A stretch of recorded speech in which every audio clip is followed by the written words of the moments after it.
Buenas noches a todos. Espero que se conecten. Vamos a hablar ahora sobre lo que es la valoración sobre la ley positiva. Me voy a basar para esta sesión en un artículo que escribió Carmen Sánchez Mailo acerca del valor de la ley.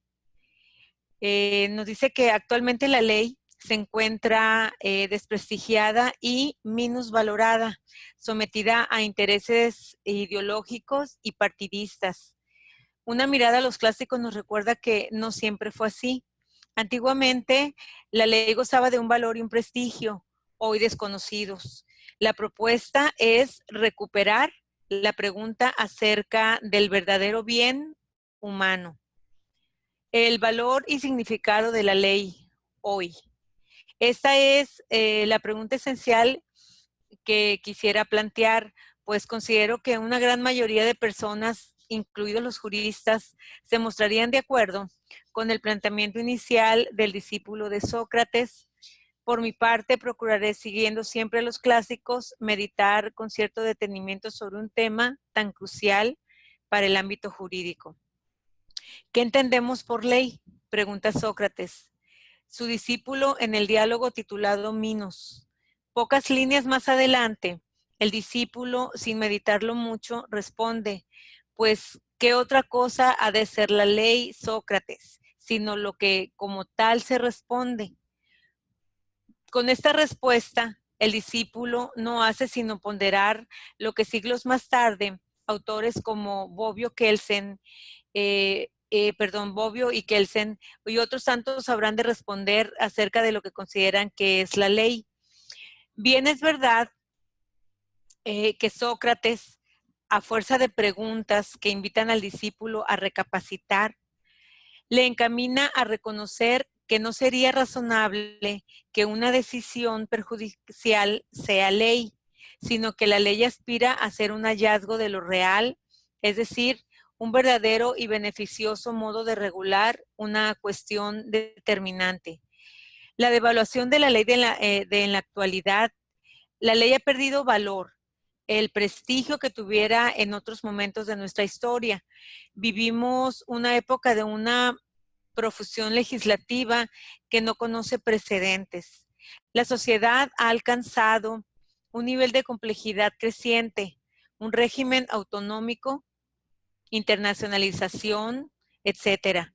Han surgido diversas áreas de conocimiento en el ámbito jurídico, como el derecho comunitario europeo, nuevas tecnologías, bioética, biojurídica.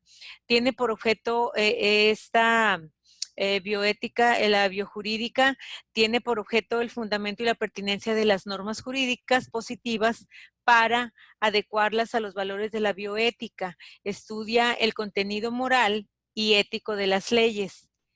Si unimos a lo anterior la dinámica propia del Estado moderno, con su tendencia al intervencionismo, en la mayor parte de los ámbitos sociales, podemos concluir que todo este panorama configura una realidad jurídica extraordinariamente extensa, que se ve obligada a regular sectores que en otro tiempo, por no existir, no necesitaban ser regulados. No resulta difícil reconocer cómo en la actualidad la ley está absolutamente mediatizada por intereses de tipo distinto, ideológicos, económicos, políticos, electorales, etcétera. El panorama legislativo se nos muestra sometido a transitoriedad, a un cambio permanente, vertiginoso y a la vez a un ritmo creciente. Basta para ello mencionar algunas de las nuevas medidas, por ejemplo, el cambio respecto al carácter heterosexual de la institución matrimonial, la falta de consenso en temas educativos, la moderna legislación de experimentación biomédica, etcétera. Podríamos poner muchos ejemplos. Bien es cierto que las leyes siguen constituyendo las normas de rango jerárquico superior por debajo de la Constitución, pero es indudable que a causa del proceso descrito, la ley en nuestros días sufre una auténtica depreciación. explica esta pérdida de prestigio de la ley en un estrato mucho más profundo, que no es otro que la crisis de la idea misma de la razón. Afirma que modernamente existe una desconfianza en que la razón humana sea capaz de encontrar un verdadero modo de regular una cuestión. Esto resulta absolutamente diferente a la concepción que sobre la ley tenían los clásicos, cuya estima por la misma ley llegaba a tal punto que la concebían como la expresión máxima de la razón. El descubrimiento de lo real, en palabras de Aristóteles, es preferible que mande la ley antes que cualquiera de los ciudadanos, y por esa misma razón, aún así es mejor que gobiernen varios. O sea, él decía, no una sola persona, sino que sean varias personas las que puedan gobernar. Y estos deben de ser establecidos como guardianes y servidores de las leyes. Hay dos distinciones esenciales, la ley y derecho y fuerza y derecho. El derecho en su sentido propio y primero es lo justo. La ley no es el derecho mismo, sino cierta regla o medida de derecho.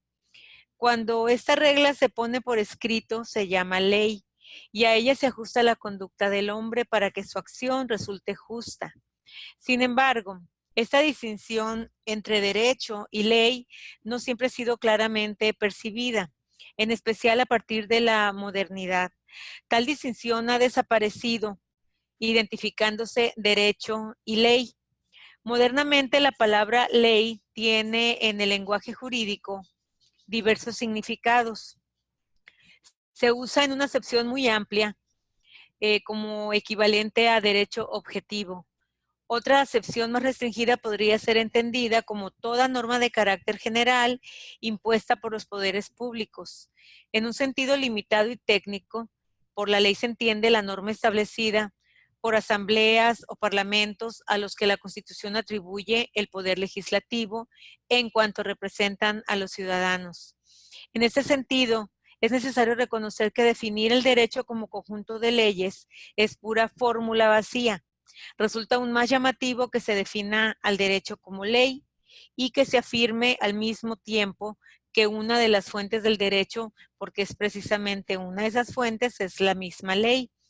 ¿Cómo es posible que la ley sea a la vez el derecho y a la vez su fuente? Si la ley es concebida como la primera acepción del derecho, no cabe que sea su fuente, pues con ello se contradicen las leyes más básicas de la argumentación lógica.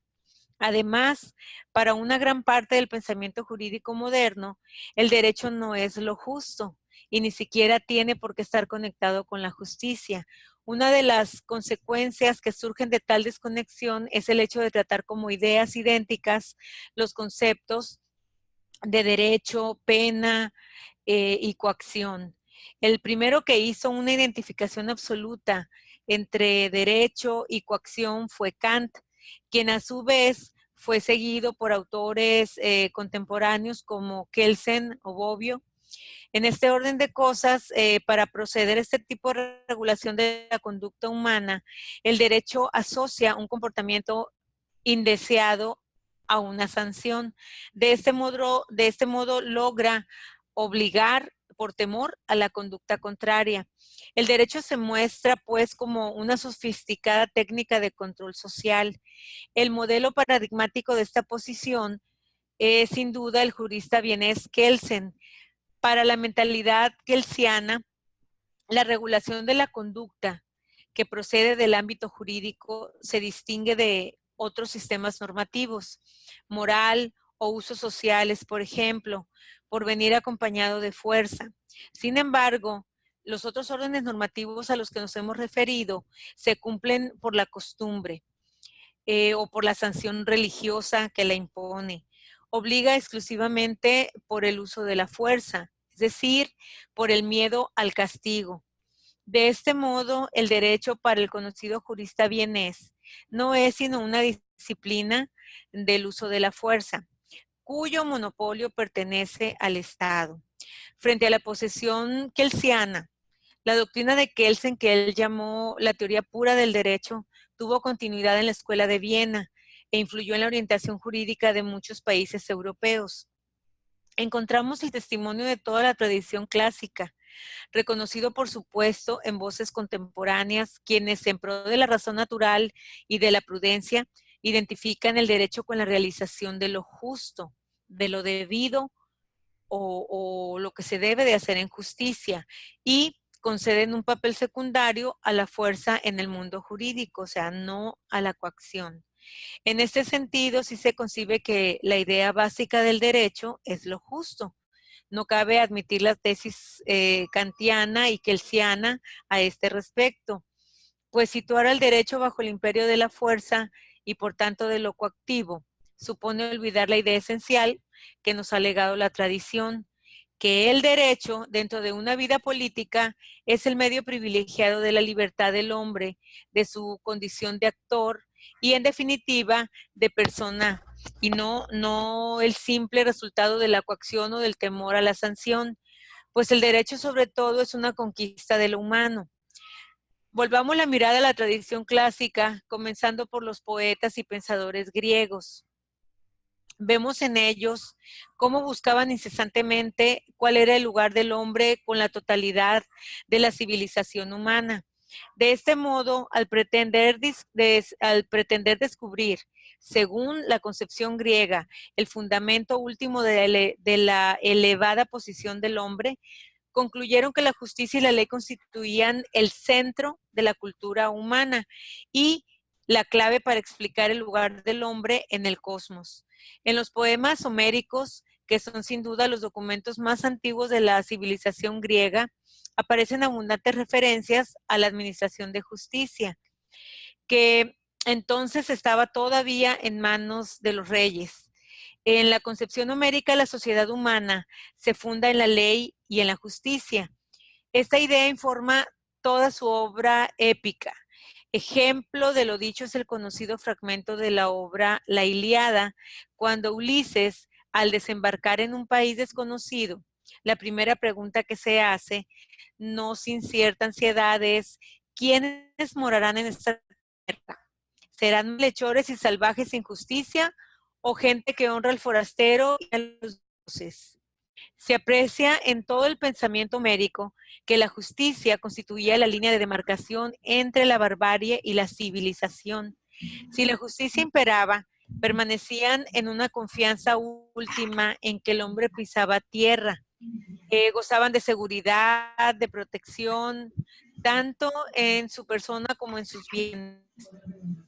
Existía, en cambio, el mundo de los cíclopes, que aún vivían en un estado de naturaleza primitiva, pues esta profunda y arraigada convicción del mundo griego constituía el fundamento de la sociedad humana, la que hizo de Hesíodo, el portavoz del mundo posthomérico, el concepto de Temis, y va cediendo gradualmente a la palabra predilecta de Hesíodo, que es la justicia.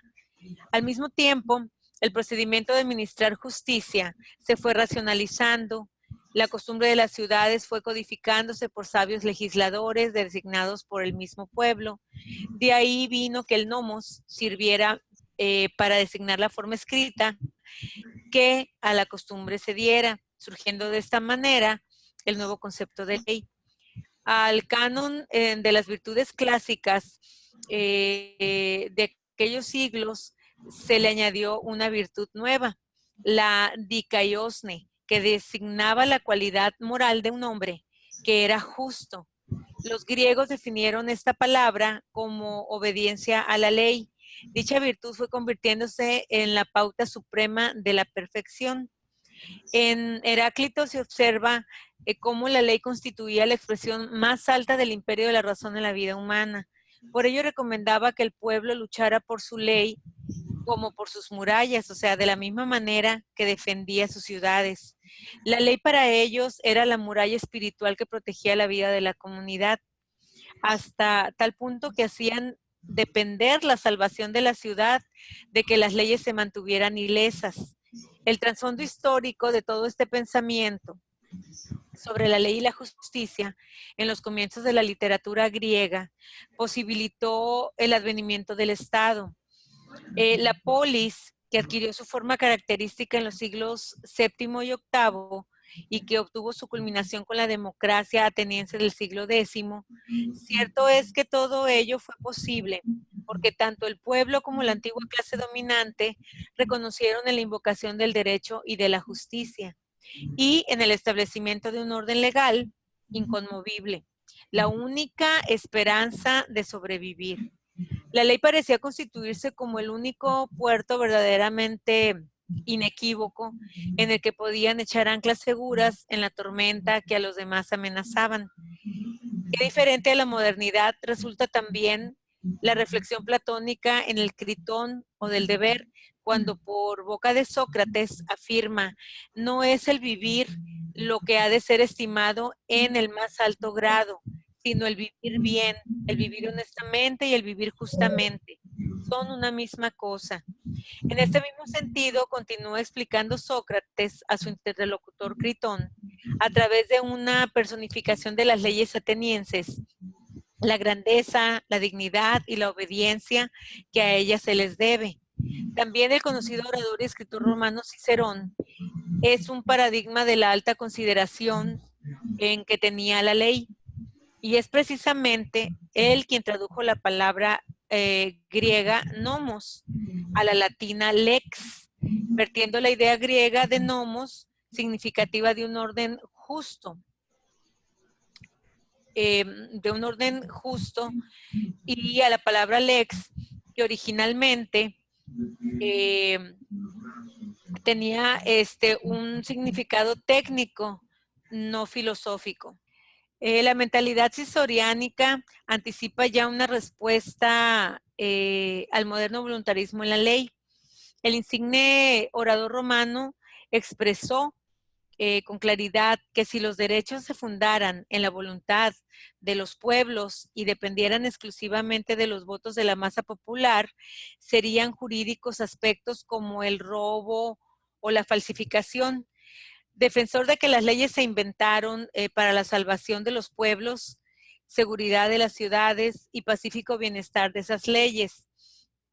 Creo que no serían más justas que aquella otra que dio nuestro interrey, es lo que decía Sócrates, de que el dictador pudiera matar impunemente al ciudadano que quisiera, incluso sin formarle proceso. ¿Qué es el interrey? Se le llama interrey al periodo que existe entre el deceso de un rey hasta la coronación del sucesor. A eso se le llamaba interregnum.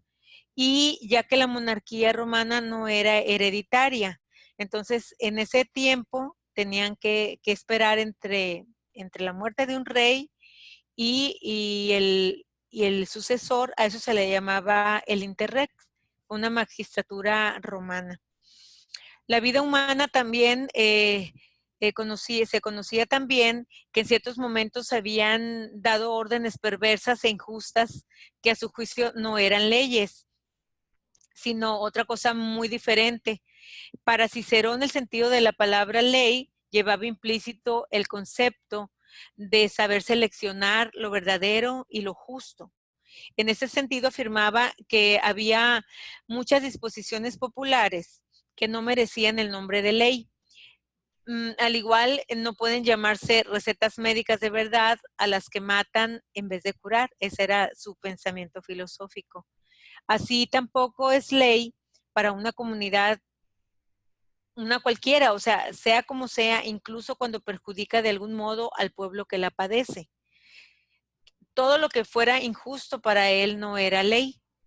Queda pues manifiesto que también para Cicerón, uno de los grandes autores de la tradición clásica, la ley es la discriminación de las cosas justas o injustas.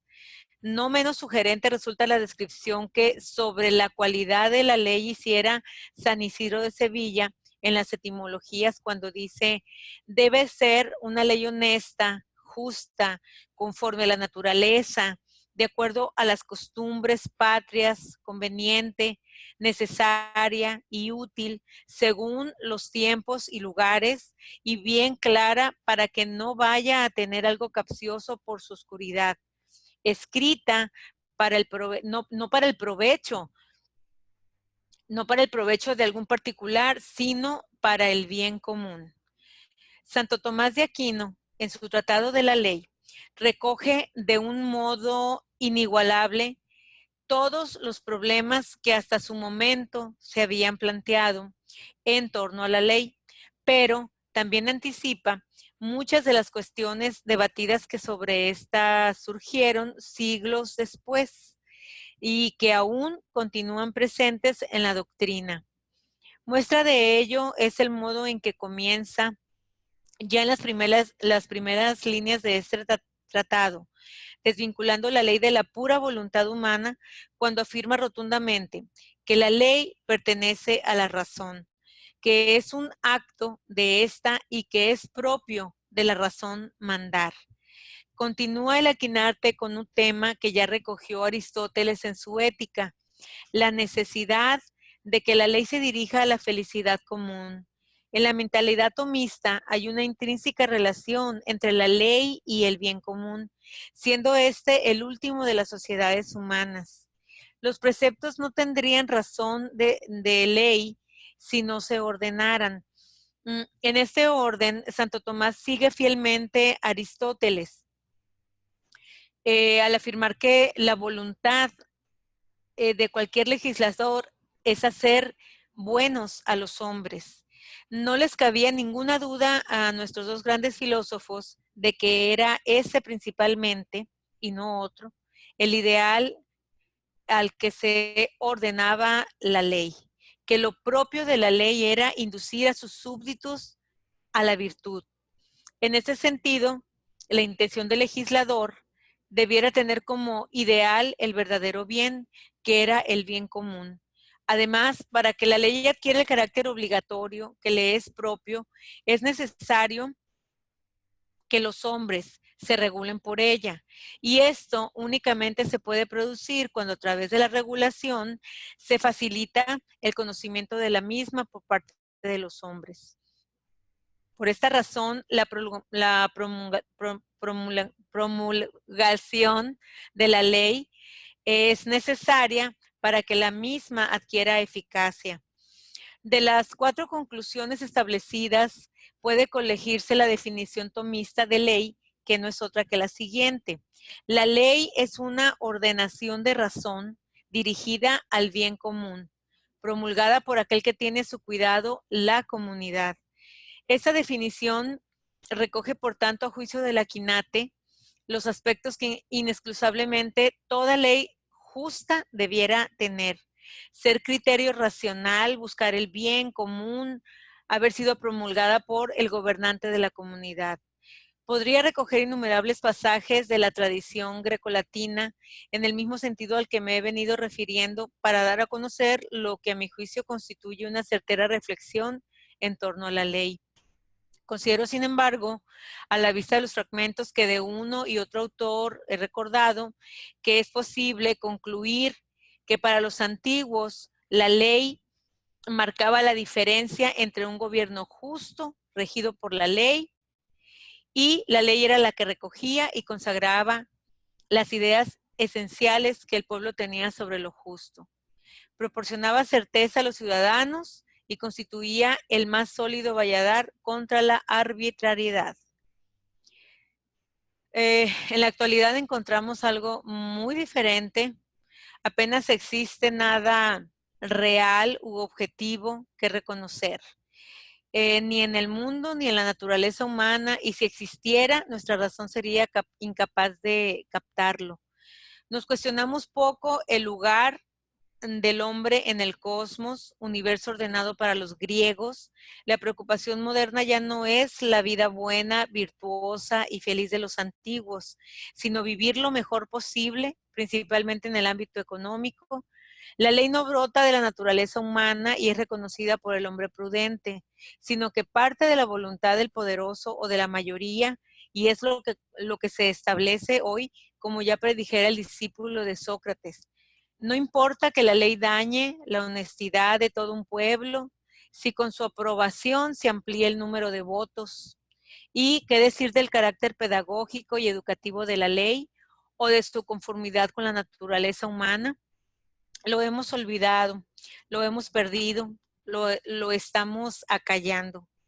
Si no existe una pregunta por el verdadero bien humano y por la contribución que la ley puede hacer a ello, sería inútil realizar cualquier tipo de propuesta. Es necesario, pues, que el punto de partida para el cambio de mentalidad sea el reconocimiento de que hay un verdadero bien para el hombre, conocible a partir de la razón.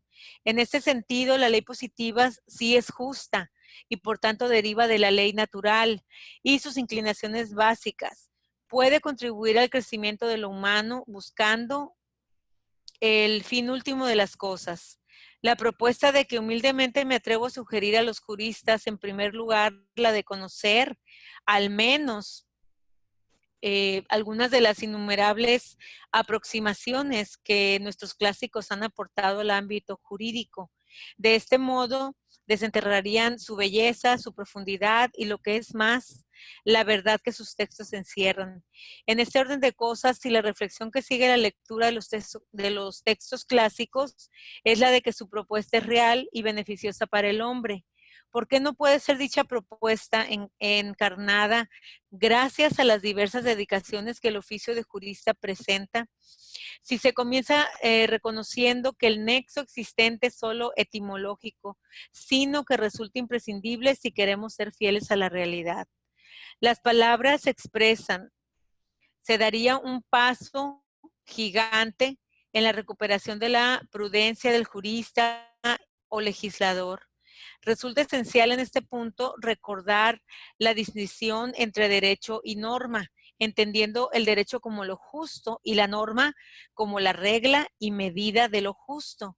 Si compartimos el principio tomista de que es necesario que la ley se dirija a la felicidad, entendida está al modo aristotélico, como la realización de lo bueno y lo mejor que hay en el hombre. Es posible también la recuperación del carácter pedagógico y educativo que inevitablemente la ley conlleva. Por ello, si ciertamente existe un bien para el hombre que nuestra razón es capaz de conocer, la ley como ordenación de la razón, como juicio del hombre prudente, puede de un modo realmente eficaz contribuir al crecimiento de lo humano. En esta tarea de recuperación del excelso valor que tiene la ley están implicados juristas, legisladores y políticos. Cualquier legislación que juzguemos presupone una concepción antropológica previa. El concepto de persona manejado por la mentalidad clásica era un concepto sagrado, excelso y extraordinariamente valioso. La reflexión sobre el limitado concepto de persona que maneja la modernidad y la recuperación de un concepto verdadero de la misma resultan esenciales en nuestros días, pues dependiendo del concepto de persona, así será la sociedad, la regulación jurídica y la política. Cabe pues proponer a los juristas, cualquiera que sea su especialidad, eh, reflexionar sobre el concepto de persona al que contribuye el desempeño de su tarea, ya sea juzgando, defendiendo, asesorando o legislando. En este sentido, resulta urgente la recuperación de la estima y consideración que tuvo el oficio de jurista. Qué distinta idea y valoración de la profesión de jurista se nos muestra hoy de aquella que concibiera el pueblo romano, quien para referirse a los juristas decía: rendimos culto a la justicia y confesamos el saber de lo bueno y de lo justo, separando lo justo de lo injusto, discerniendo lo lícito de lo ilícito, anhelando ser buenos a los hombres, no solo por temor a los castigos, sino también por el estímulo de los premios, dedicados cuando no hay error a una verdadera y no simulada filosofía. Cabe afirmar, después de todas las consideraciones anteriormente expuestas, que la verdadera condición de jurista viene definida por la posesión de una prudencia cualificada, pues solo el hombre prudente es jurista, en el más pleno sentido de la palabra. Como inicio inteligente para cultivar y perfeccionar a la prudencia, nuestra propuesta es recuperar la pregunta por el hombre, recuperando con ello también la tradición clásica realista, pues es donde está esta pregunta donde ha podido encontrar más bien esta pregunta, su respuesta, para encontrar su realidad y lo que realmente en verdad significa. Bueno, un poquito aquí cerramos ya con esto de la valoración de la ley. Voy a entrar a la unidad 3, que es la ética, política y derecho en Hegel y Marx. No sé si ya leyeron algo, son temas un poquito complicados, la filosofía y la terminología, y viene muchísimos temas previos a esto. Si no leyeron, pues los voy a invitar porque voy a tratar de hacer breve, no extenderme mucho. Son demasiados conceptos, en algunos se profundiza mucho. Entonces, independientemente de lo que platiquemos aquí ahorita, pues yo los invito a que lean ustedes para que terminen de comprender un poco mejor todos estos temas. Bueno, vamos a empezar con qué es la ética. La ética es la rama de la filosofía dedicada a las cuestiones morales. La palabra ética proviene del latín ethicus y a su vez del griego antiguo éticos, derivada de ethos, que significa carácter o perteneciente al carácter. Referida al ámbito laboral, se habla de ética profesional y que puede aparecer recogida en los códigos deontológicos que regulan una actividad profesional. La deontología forma parte de lo que se conoce como ética normativa y presenta una serie de principios y reglas de cumplimiento obligatorio. La política, pues es el término que proviene de la palabra griega polis, cuyo significado hace alusión a las ciudades griegas que formaban los estados donde el gobierno era parcialmente democrático. Cabe señalar que es en esta cultura donde intenta formalizarse esta necesidad humana de organizar la vida social y los gobiernos desde tiempos ancestrales. Desde hace siglos se intenta explicar el concepto de política y las formas en las que debe llevarse a cabo. Entre los documentos más importantes se encuentran los de Platón y Aristóteles. El primero, en su obra La República, manifiesta que la forma en la que debía gobernarse un pueblo era a través de la observación, de la realidad y la puesta a prueba de cambios y mejoras idealistas, y que dicho trabajo debía estar a cargo de los seres más sabios de esa sociedad. Por su parte, Aristóteles proponía un enfoque científico de la política, donde el análisis social se hiciera tomando en cuenta elementos psicológicos, culturales, sociales y estableciendo relaciones de causa y efecto. Además, manifestaba la necesidad de crear una clase media que atenuase la brecha existente entre los más ricos y los más pobres. Su obra también se llamaba La República. Y el derecho, respecto aquí a las cuestiones de filosofía, la palabra derecho proviene del término latín directum, que significa lo que está conforme a la regla. El derecho se inspira en postulados de justicia y constituye el orden normativo e institucional que regula la conducta humana en sociedad. La base del derecho son las relaciones sociales, las cuales determinan su contenido y carácter. Dicho de otra forma, el derecho es un conjunto de normas que permiten resolver los conflictos en el seno de una sociedad. La concepción de Estado en Hegel se caracteriza por una propuesta filosófica, la cual supone una transformación del espíritu humano mediante su movimiento en espiral a través del tiempo que viene desenvolviéndose para alcanzar su desarrollo pleno. La objetividad.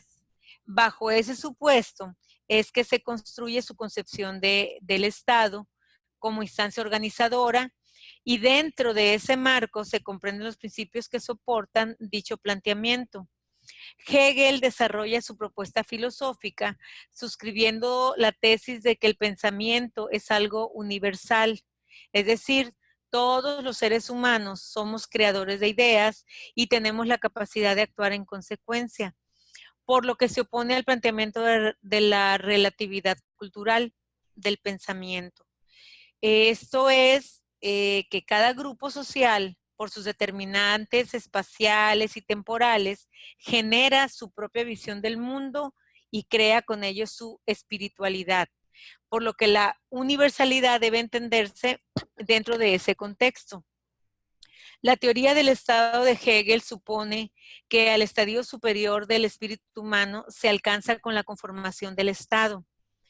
En esta tesis es a la que Marx se opone completamente, dado que parte de supuestos diferentes. Una de las principales características del marxismo es la capacidad de analizar las condiciones sociales desde la perspectiva de la economía política de una gran riqueza, aunque circunscribir los estudios a esta óptica puede llegar a ser una limitación si lo que se pretende es tener una visión panorámica de los fenómenos a estudiar.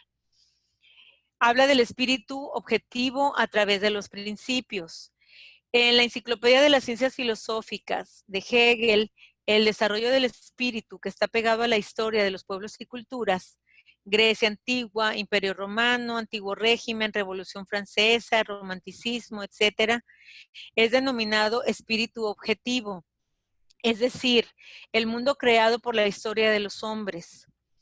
Sin embargo, este mundo objetivo puede también ser encarado desde otro punto de vista, ya no en su evolución histórica, sino a través de sus instituciones, de sus normas y códigos, que son como sedimentos dejados poco a poco por la historia. Es el fin de los principios de la filosofía del derecho, publicados en Berlín en 1821. Estos principios no se limitan, por tanto, a la institución del derecho o la jurisprudencia, abarcan todo lo que proviene del espíritu objetivo, desde concepciones morales a realidades económicas y sociales, desde la institución familiar hasta la política. En concreto, se dividen en tres partes. El primero es el derecho abstracto, que trata de la voluntad inmediata de las personas, por ejemplo, la de hacerse con un bien. El derecho abstracto define contractualmente los bienes propios de cada uno, previendo las penas a infringir en caso de infracción. El punto 2 es la moralidad, pero toda voluntad no está ligada inmediatamente con los bienes. Puede también orientarse en función de ciertos fines o valores. Es lo que Hegel llama moralidad. Y el punto número 3 que llama la Stichlichkeit. Sin embargo, el espíritu objetivo, las obras humanas no se reducen ni a lo que los hombres quieren inmediatamente, ni a lo que querrían querer. De hecho, las costumbres, los usos, las maneras de vivir de un pueblo o una sociedad muestran que es lo que realmente queda en todo esto, es la voluntad inmediata y particular de los unos y los proyectos y valores universales de los otros. Hegel aborda este conjunto de costumbres, hábitos y maneras de vivir en la tercera y última parte de los principios de la filosofía del derecho, titulada Sittlichkeit, que significa literalmente la cualidad de lo que es acostumbrado y se traduce a veces como vida ética o realidad moral, dada la preocupación que implica por una cierta forma de civilidad o bienestar.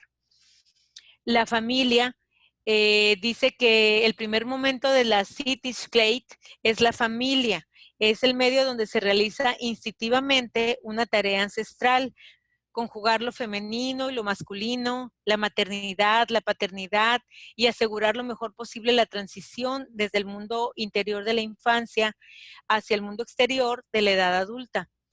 Habla también de la sociedad civil burguesa, pero donde Hegel es realmente innovador es en su descripción del segundo momento de la Sittlichkeit, el de la sociedad civil burguesa y su lógica económica. Por sociedad civil burguesa hay que entender no una clase o grupo de personas particulares, sino toda sociedad cuyos miembros se preocupan solo de satisfacer sus necesidades propias, es decir, vivir con inseguridad, vivir con seguridad, poseer ciertos bienes, llevar a cabo ciertos contactos e intercambios que no solo son dictados por consideraciones de tipo económico, sino también por la religión, la cultura, etcétera. También Hegel nos habla del papel de la universalidad, que en ese término nos referimos a aquello que es común a un conjunto de entes y que se suele identificar con la esencia. Se considera que Sócrates, al buscar la definición universal de virtud, intenta definir esa esencia universal común a todas las acciones virtuosas, dando así lugar al nacimiento del universal como problema filosófico. Para Aristóteles, el universal se predica por naturaleza de varios entes y por lo que debe coincidir con lo esencial, y tiene un carácter abstracto. En la Edad Media se discutió el problema de los universales, defendiéndose tres posiciones fundamentales: el realismo, el nominalismo y el realismo moderado. El pensamiento es válido, solo que debe ajustarse al contexto y al tiempo que vive cada época, pues los pensamientos surgen de particulares para universales. La libertad concreta envuelve a la singularidad personal y a sus intereses particulares, para que éstos tengan su completo desarrollo y reconocimiento de su derecho para sí. A través del saber y del querer, ellos reconocen lo espiritual como su propio espíritu sustancial y lo toman como fin último de su actividad. Lo universal solo se cumple y tiene validez con el interés, el saber y el querer particular. El individuo vive no solamente como mera persona privada, que visa solo sus intereses particulares, porque él quiere al mismo tiempo lo universal mediante su actividad consciente de esta finalidad. También encontramos con Hegel la interrelación entre moral, política y derecho.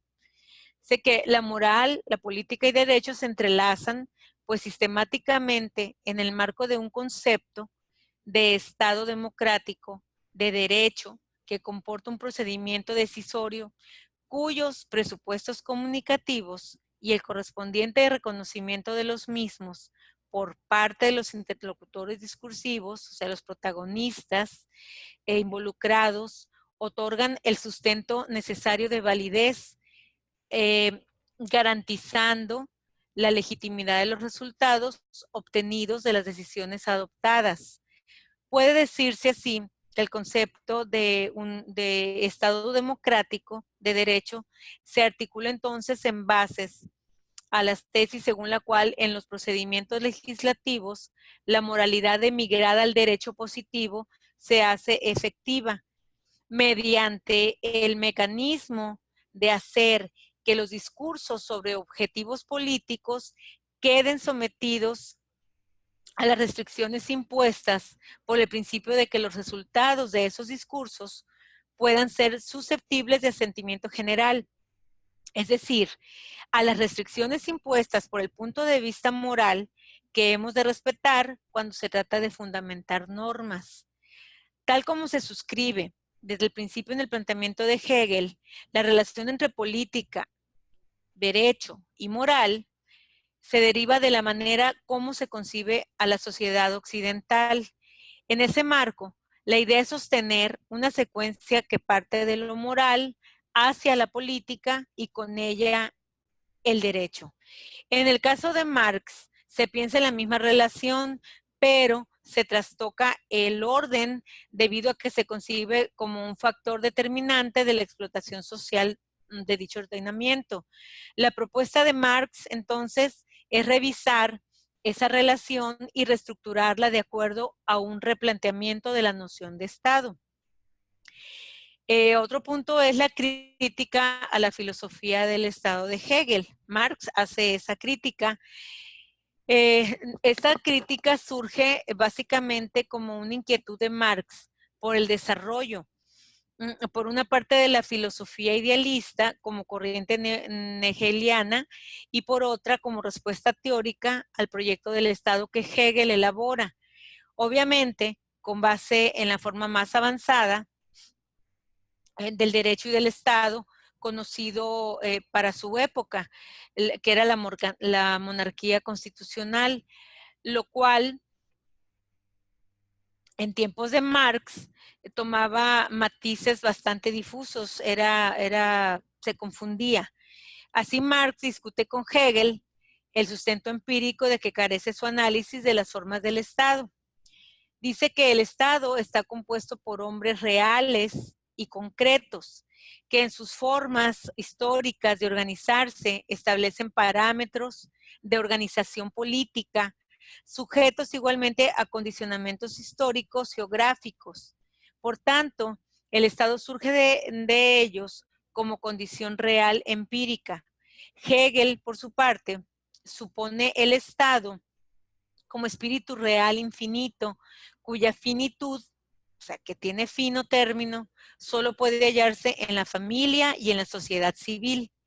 Aquello que, según la opinión de Marx, es verdaderamente una relación real de los hombres entre sí y con la naturaleza.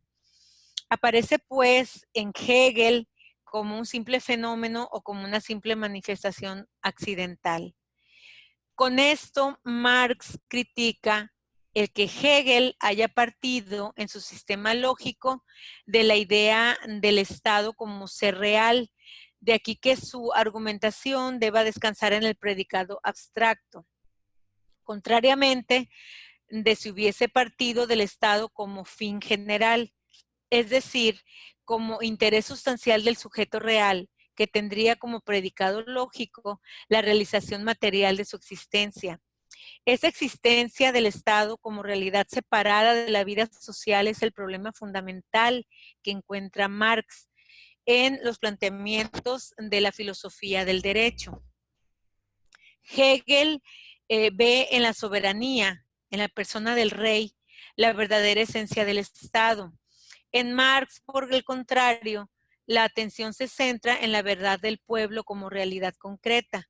El problema de que Hegel entienda la individualidad particular como contraria al sujeto político abstracto, es decir, al Estado, es que olvida, según Marx, el hecho de que el sujeto político le es inherente su cualidad social y que precisamente la realidad del sujeto social, el fin último del Estado. Hegel muestra cómo dos diferentes condiciones propias del hombre, en su condición social y política, la existencia frente a la existencia legal. En cuanto a las limitaciones a la crítica marxista, es un tema muy amplio, nada más voy a hacer unos comentarios, como dije hace rato, y los invito a que ustedes puedan leer un poco más. Podemos decir que la primera crítica de Marx a la teoría política clásica es importante desde varios puntos de vista. En primer lugar, porque contiene una crítica del apriorismo de la teoría política burguesa que pone en cuestión el carácter científico de esta última. En segundo lugar, porque pone de manifiesto la incapacidad de la teoría política burguesa de explicar unitariamente el modo de producción capitalista y la necesidad consiguiente de duplicar todas sus categorías según se apliquen a la sociedad o al Estado. Y, en tercer lugar, porque desplaza el centro de atención en el estudio del modo de producción capitalista del Estado a la sociedad, de la política a la economía, con lo que sienta las bases para una comprensión correcta del modo de producción capitalista en su conjunto y en consecuencia también del Estado en cuanto resumen de las contradicciones que se presentan en las relaciones sociales de producción burguesas. Pero esta primera crítica de Marx contiene también puntos débiles, por eso se llaman las limitantes o los límites de la crítica de Marx, que son incompatibles con el desarrollo de la obra posterior de Marx. En sus primeras críticas hizo comentarios con los que más adelante él mismo realizó ciertas contradicciones. Dichos puntos están constituidos por los intentos de Marx de ofrecer una alternativa propia, una solución positiva, diferente a la ofrecida por la teoría burguesa.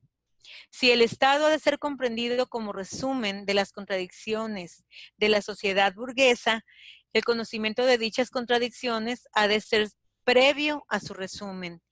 Y este conocimiento Marx no lo adquiría todavía en los años que hizo los estudios. De hecho, llegaron los años 40 y todavía no había él realizado esas conclusiones, ¿no? Después de sus primeras críticas. La crítica de juventud de Marx es, por tanto, una crítica preparatoria del desarrollo de la crítica marxista posterior. Una vez que ha puesto de manifiesto cuáles son los errores, fundamentalmente de tipo metodológico, en que la teoría política burguesa incurre, el terreno que queda despejado para intentar solucionar de forma positiva los problemas básicos de la teoría del Estado, los problemas objetivos que plantea la existencia del Estado en cuanto a forma política. Y con esto concluimos. Como dije, de manera breve, tocar los temas de la unidad 3, porque es muy extenso, habla muchísimo de los filósofos griegos, de dónde vienen todas estas cuestiones de la filosofía del derecho que realmente son muy importantes para poder entender en la actualidad de dónde vienen y por qué estamos manejando ese tipo de terminologías. Pero pues yo los invito a que lean, estaríamos aquí muchas horas y quizá no quedan claras muchas cosas porque necesitamos tener una lectura previa eh, para poder medio entender estas temáticas. Yo los invito a que lean y pues también los invito a que sigan, por favor, suban sus actividades. Antier entré y no revisé y creo que nadie había subido nada. Con esto de nuestras lluvias y los momentos que estamos aquí pasando de inundación hemos andado ocupaditos. Gracias a Dios nosotros no nos fue tan mal y ahí andamos ayudando un poquito a los que sí les fue muy mal.